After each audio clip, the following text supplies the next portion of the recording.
I don't have my third. Okay, so let's get going now that we're a little behind. But thank you again to Hudson for the opportunity to do this webinar. 25 years of canine aquatic therapy. It's honestly it's a little bit surreal to think that far back that we've been working with animals for this long here in the States. My name is Carrie Adrian. I'm a human physical therapist, licensed in 1999. I started my career as the first physical therapist full-time in private practice in the country at Alameda East Veterinary Hospital. We became a VCA hospital in 2007 and ended up going back to Colorado State University to complete my PhD in canine biomechanics. I'm past vice president of the American Physical Therapy Association, our animal rehab special interest group, and have been a lifelong member of the IABRPT. When I stepped away from the clinic 2 years ago now, it was about April of 2023, and I have since started my own business called CanineIQ, as well as doing some independent research consulting for Nutramax Laboratories out of South Carolina. So CanineIQ is an educational platform for physical therapists to provide education and training in order to drop in what we need and fill in those gaps of knowledge to provide physical therapy for our small animal counterparts. In 2021, it was sort of the culmination of my career to be voted by my peers as the Veterinary Rehab Therapist of the Year at the IAVRPT conference in England. And I have several publications related to motor learning as well as muscle activation and EMG in cruciate disease. If anybody's interested, we could certainly do another presentation. We got lots to talk about today. But we could do another presentation related to motor control and the cruciate ligament. And then certainly the other side of my world is my family, my fur kids and my skin kids.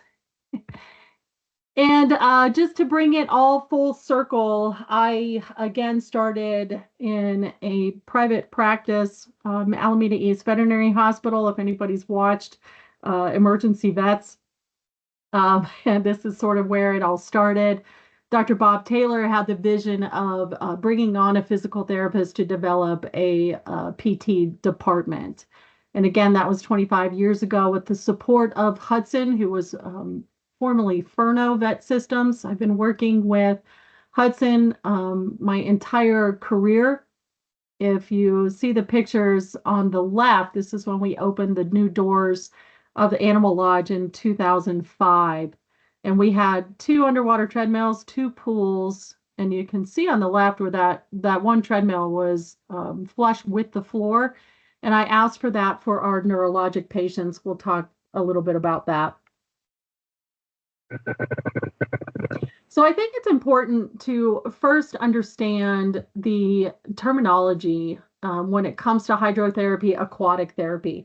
And I'm not sure how much knowledge there is out there. It seems that these terms are used interchangeably, but I think it's important that we can separate and understand hydrotherapy that's more of a generic recreation type of term. And if you look here, this is our pug swim team.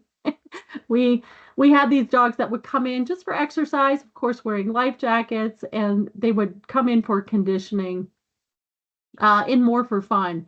If you'll notice with Animal Lodge, this was a boarding facility. So every day at noon, all of our boarding dogs would come running down the hallway, jumping in the pool. And of course, it was just an add-on for their day to be able to offer that swimming and that recreation.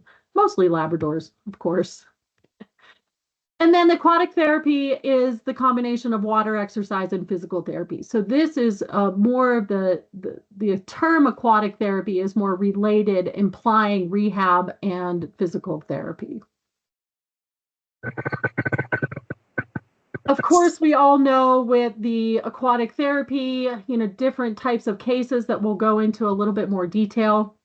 Um, we're all doing aquatic therapy in some form or fashion, wanting to offer muscle contractions with minimal weight bearing.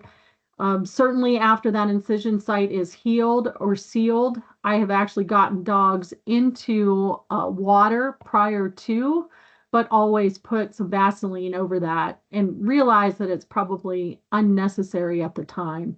There's other activities that we can do until those sutures are out, just not to have to risk infection. Various forms of aquatic therapy. Of course, these animals are supervised at all times. And then, is water therapy appropriate for all animals? And I would answer no. We, oh, goodness, that's me talking. So we know the benefits of aquatic therapy with strength and range. I think one of the biggest focuses with aquatic therapy is people want to use it for strength. But let's talk about all the different ways that we can use aquatic therapy, not just for strength, as in addition to some of the other motor control capabilities with aquatic therapy. I'm not going to go into these details. I think we're all very familiar with water properties, with the primary being buoyancy, thermal, hydrostatic pressure, cohesion, and turbulence. And I think it's important with this list to understand what these properties are and how can we use these to our benefit, especially with pressure. As we go deeper, as that animal becomes deeper and we fill the water higher, it provides greater pressure. So is that beneficial if we have some effusion? Just standing in the water early on can help decrease edema because of that hydrostatic pressure. Similar with cohesion, it provides a lot more resistance the higher you fill it. If you want to experience this, I would encourage you to get in the treadmills yourself, get in the pools yourself, and start walking and be able to feel that resistance. And then, of course, being able to have the opportunity to provide jet systems. Almost always, when I have used these jets, it's been almost always in situations where it's related to conditioning and wellness rather than true physical therapy. Probably preaching to the choir on the benefits as well. But I do want to focus this morning on other benefits besides strength, because I think that's probably overused. In this field, everybody wants to put a dog in a treadmill to strengthen. But let's look at some of the alternative opportunities for our patients related to the benefits of aquatic therapy.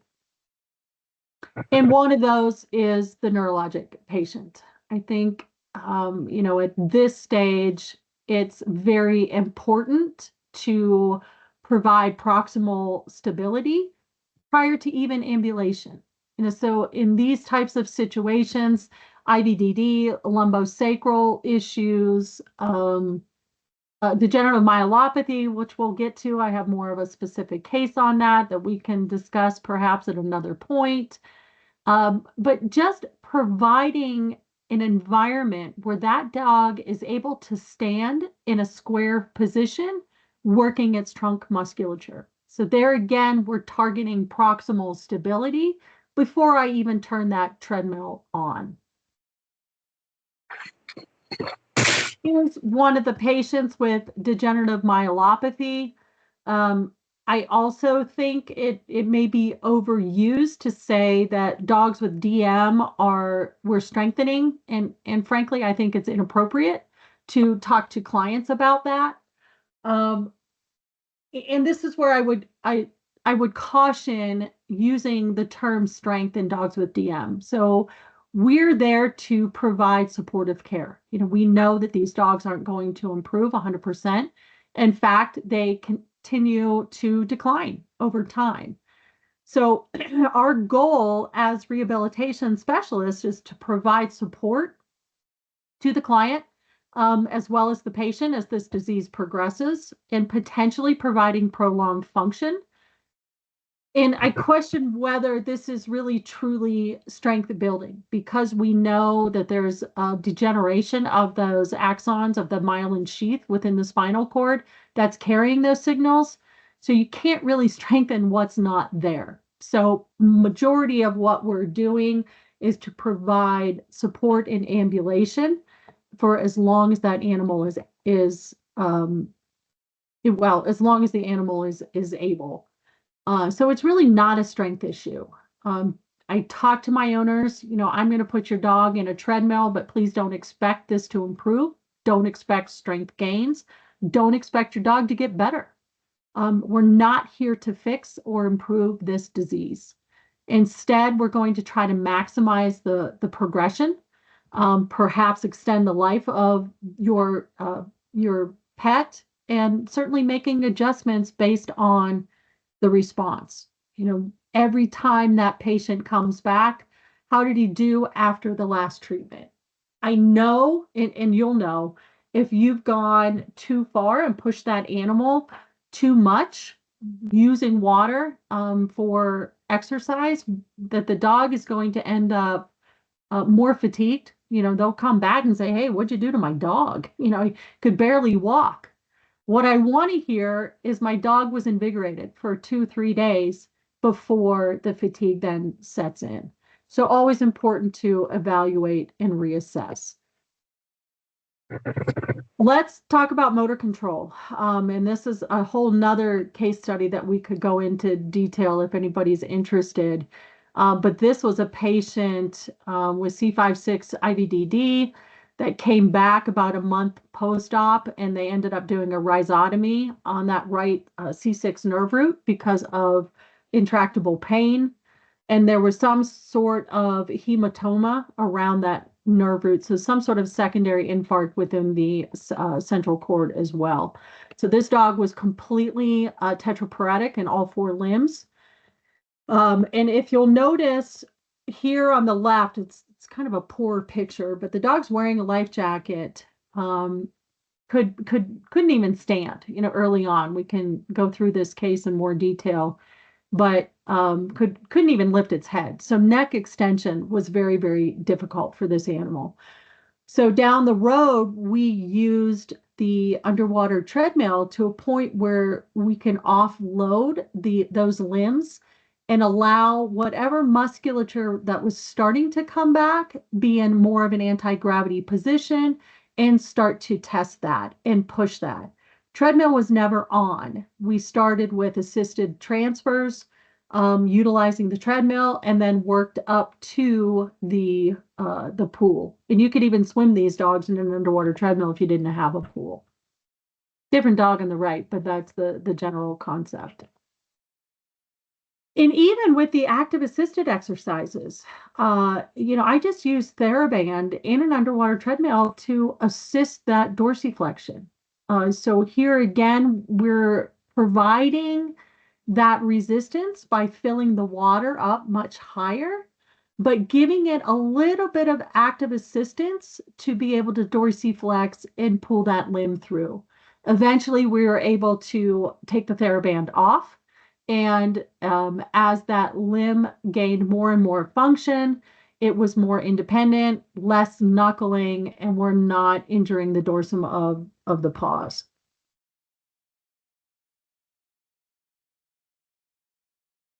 Here's Gunner. Here's that same patient. Let me just make sure I didn't skip one. Yeah. Okay. So here's that same patient that was tetraplegic. The rhizotomy with the C6 IVDD patient, ventral slot. And here we're starting to utilize the underwater treadmill for very slow ambulation and resistance. So it was a progression of activities to a point where the dog was ambulatory. I wasn't pushing him. I was waiting and assessing and reassessing to look for motor function before we would utilize the treadmill. So not only motor control, but also balance and core strengthening. I personally am not a fan of the sit-up straights. I don't use that for core strengthening. I love utilization of the water. Of course, it has to be the right animal because you can see how vulnerable that dog is on the bottom left in that particular position. But once they get comfortable, they can relax more and utilize the hydrotherapy and or aquatic therapy to gain core strengthening as well as balance. You can imagine one of those floaty mats if you've ever tried to stand on it. I watch my kids do that all the time. It's hilarious. And it's extremely difficult to maintain balance. So just another way to provide various types of exercises. And of course, IBDD. This particular patient, you can see, is still extremely kyphotic. So we didn't start with ambulation. We started with that core stabilization. We can start in the water doing three-legged standing, doing diagonal standing to encourage more spinal extension and motor control distally until that animal is ambulating properly with the resistance of the water in an underwater treadmill. So my IVDDs, I don't put a time limit on it. I wait for motor function and then utilize the water to enhance and test that motor control that's returning. You'll notice how incredibly slow I'm running this treadmill because I want this dog to think about placement. I want to throw his speed off, and oftentimes I will raise and lower the speed to change the velocity, allowing him to adjust and adapt with his gait parameters as well. Of course, orthopedic pathologies. This picture got shifted, but you can see on the far left with the hip dysplasia, the osteoarthritis, it's fantastic for. We can even get a Great Dane in there. You can see his little head peeking over the treadmill. Of course, FHOs, stifle disease, cruciate disease. The bottom line with orthopedic pathologies is looking at the dog as a whole. You know, the underwater treadmill is fantastic for exercise, but I'm also getting my hands on these patients, making sure that they have appropriate range of motion before I force activity. And that's one of my number one rules, regardless of what I'm treating. You know, if this dog on the far right is non-ambulatory and I put him in the water, what's going to happen most likely? He's going to hop on three legs in the water. And at that point, I'm removing that patient. We may start with proprioceptive types of training, bringing the floor up to the paw, just doing some sensory. Perhaps I'm working on dry needling on all of those quads, that sartorius, if it's tight, if that animal has been ambulating in this position for a longer period of time, getting that paw down on the ground with weight bearing before I even consider underwater treadmill. Carrie, there's a Conditioning. question, another question Yes. in the chat about do you ever gait pattern the IVDD dogs in the underwater treadmill? Very rarely. I'm not getting any younger, folks. I'm not getting any younger. It was very, you know, I'm the positioning in the treadmill is hard for me, you know, especially with those wiener dogs, those dachshunds. Now, I love the benches. I love some of the adaptations that they have for the underwater treadmills where people can get in and do some gait patterning. Typically, I'm doing a lot of that on land. Once they have that gait pattern down to a certain degree, then that's where I'm increasing, decreasing velocity, testing that animal, making sure the kyphosis has decreased, and then working on gait retraining in the underwater treadmill. I find a lot of the static components with my IBDD dogs work I don't, what is it, just as well, maybe that's not the right choice of words. Um, but for me, I would rather see that gait on land before I progress to water.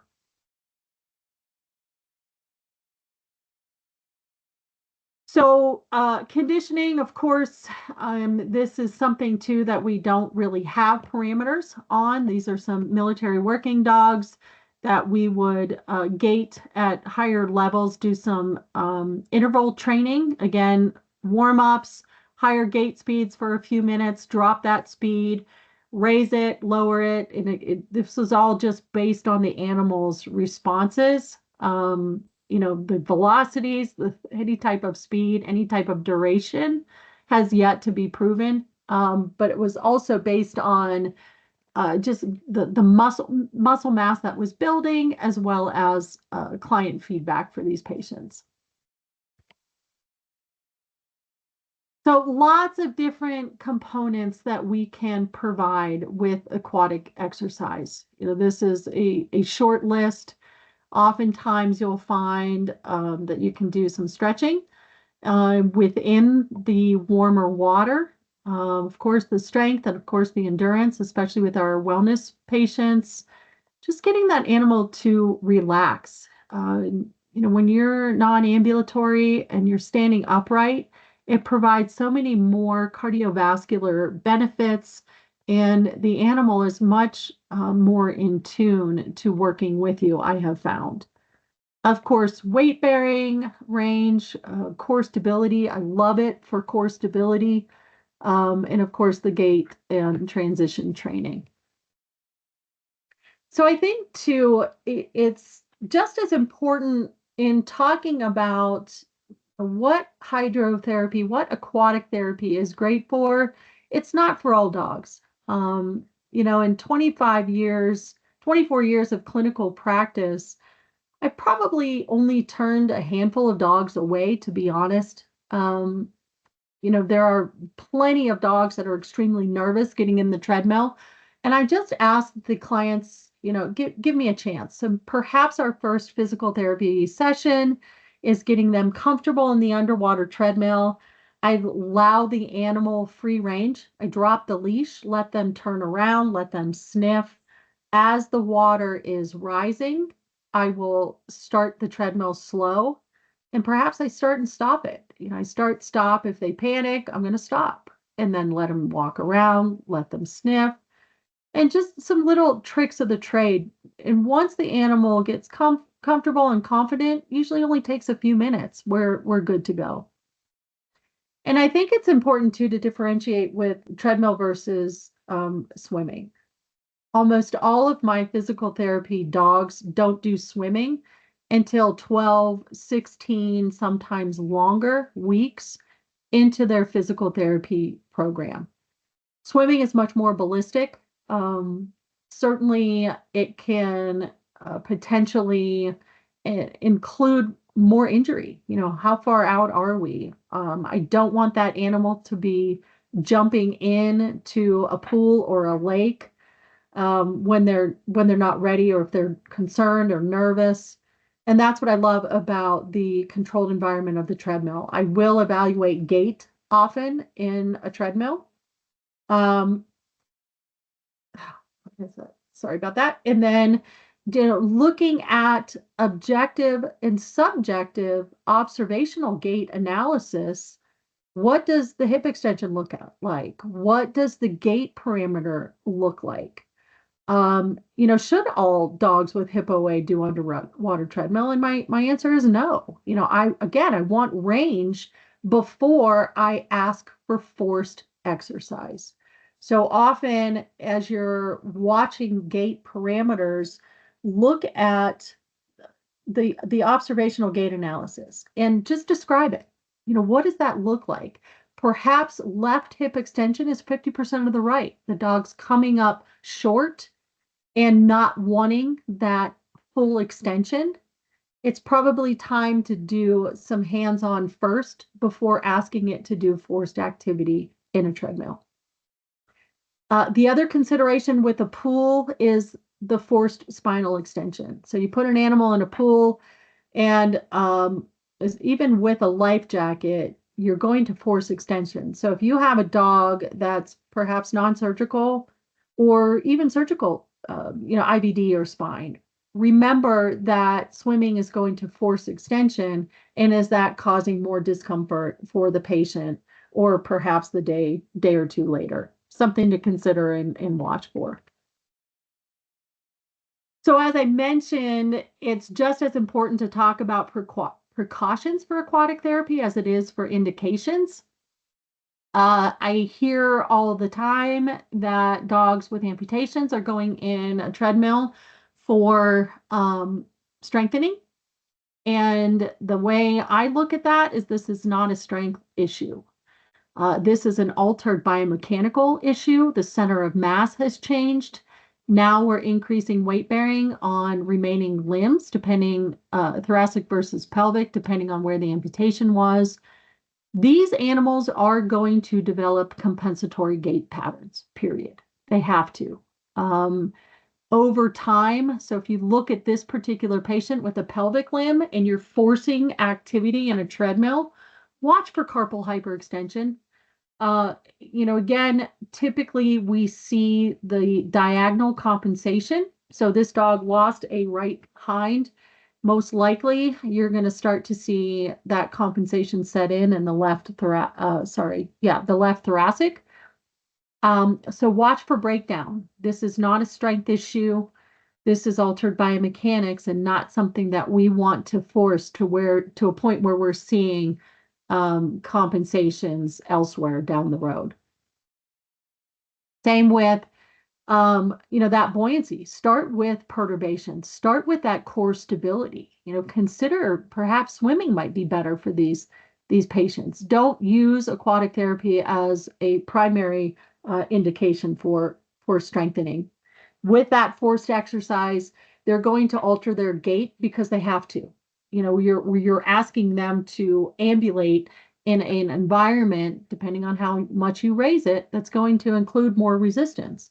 And we're going to end up causing breakdown in those remaining limbs at some stage.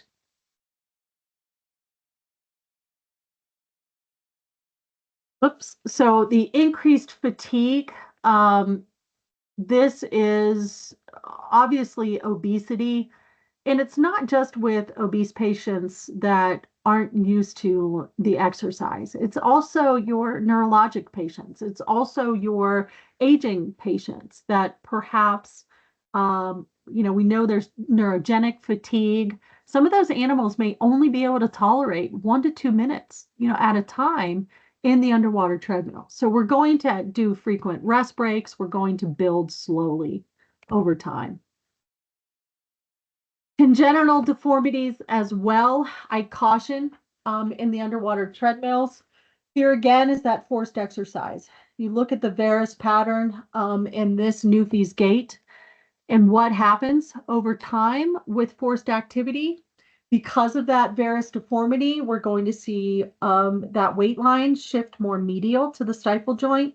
Now we've got the outward torsion and increasing pressure within that outward torsion and feeding into that varus deformity.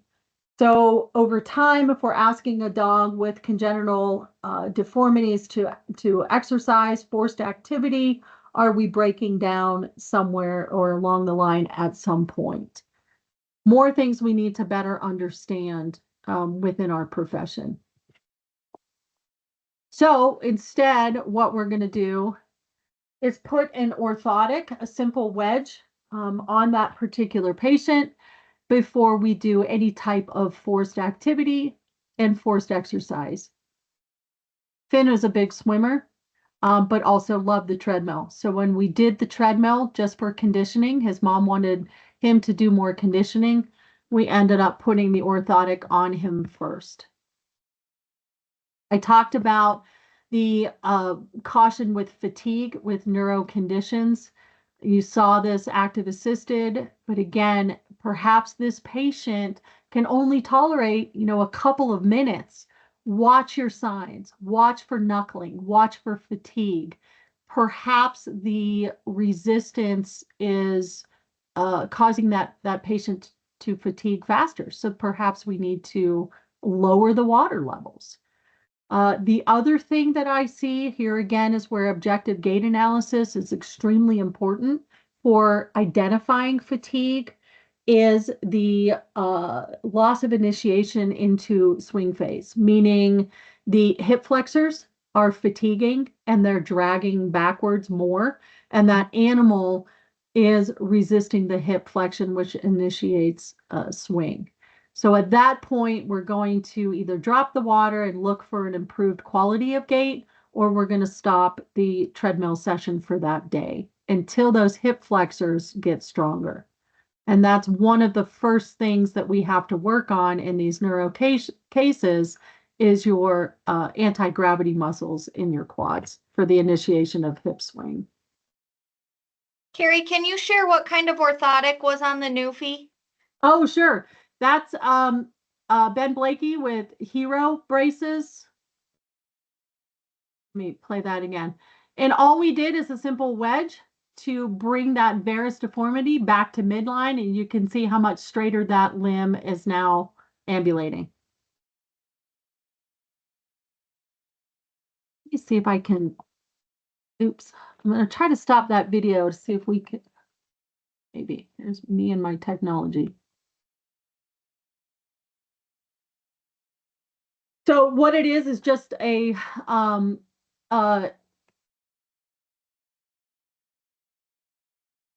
let me see if it medial to the stifle joint. So what we ended up doing is just putting a medial wedge on that to allow that limb to restructure and ambulate normally. So it's just thicker on one side. It's a little hard to see that there, but I can probably pull up a picture somewhere. Here's Gunner 2 weeks after surgery. You can see how invasive, the surgical procedures were and just how weak he is, not even able to hold his head up.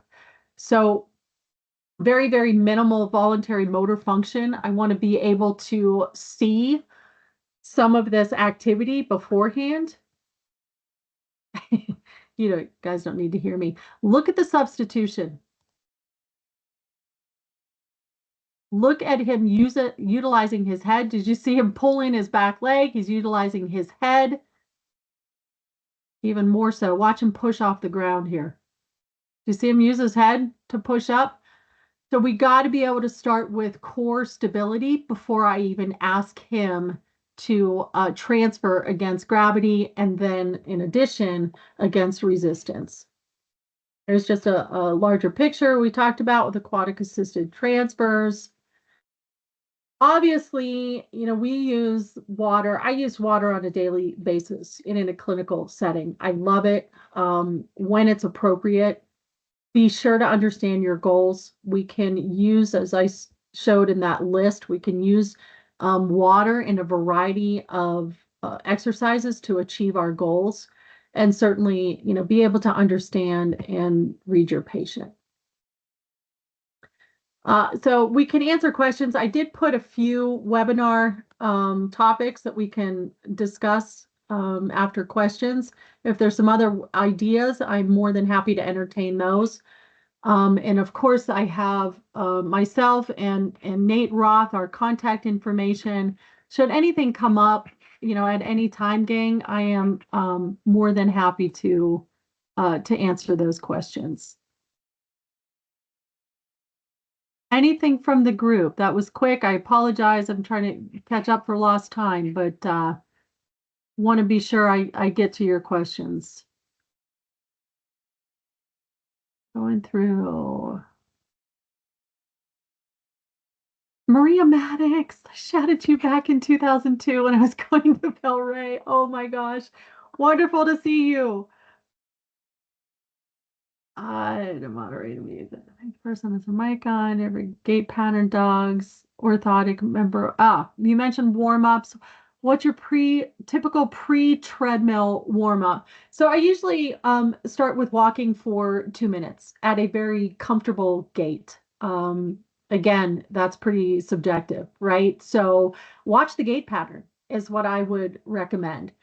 Make sure that it's not too fast, not too slow, but a 2 minute warm up at a comfortable speed. So if you think about walking, I would say anywhere from 0.8 to 1.0 and even 1.2 miles per hour is a typical normal gait speed that we use to collect with biomechanics research.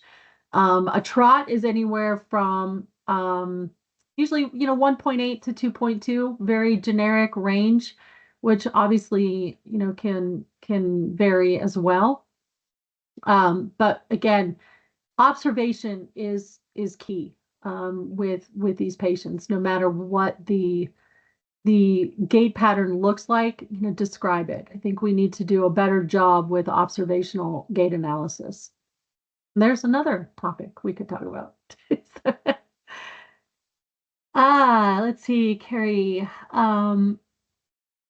Dominique mentioned the topic of business. Yep, as a fitness option, I'll be honest, I probably am not the best one to talk to as a fitness option. I had my cases and my patients who came to me for that, but that wasn't the primary focus of my physical therapy department. Of course, we did physical therapy.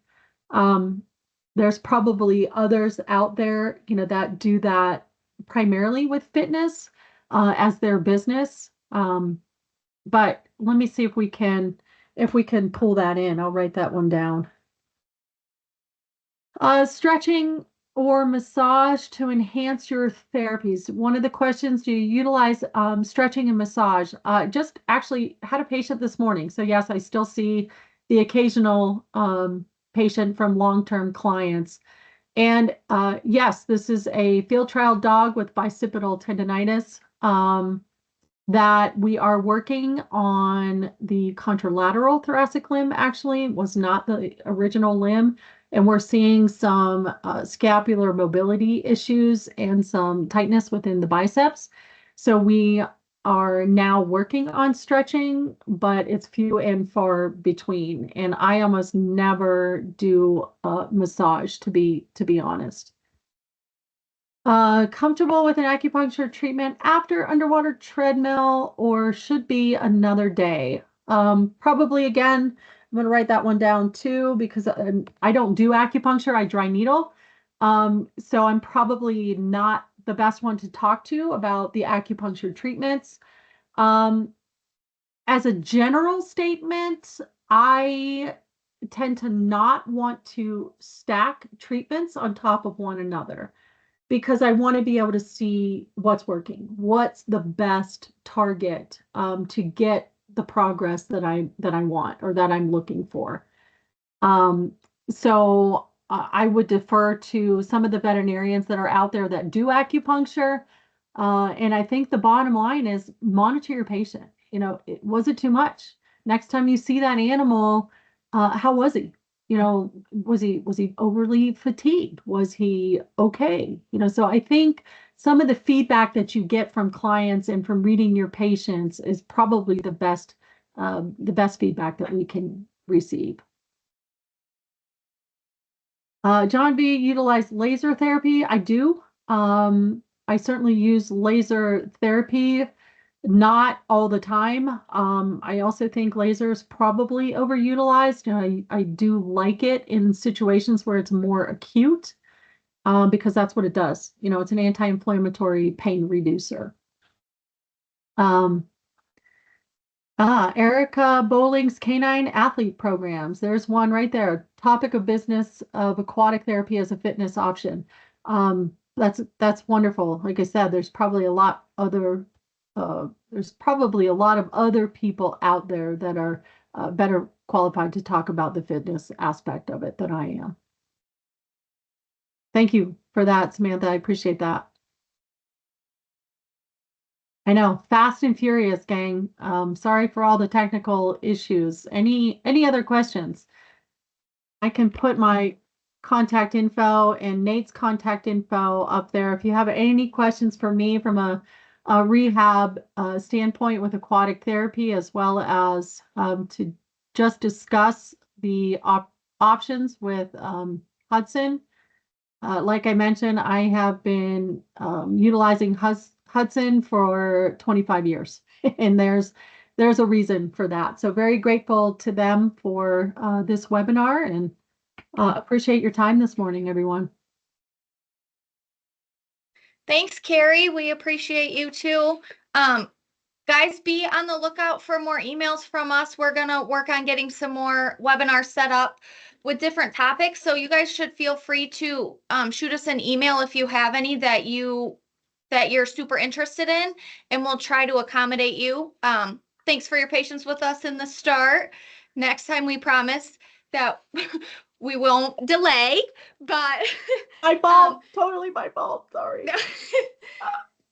Thanks, you guys. Everyone have a good rest of your day. Thanks, everyone. Take care.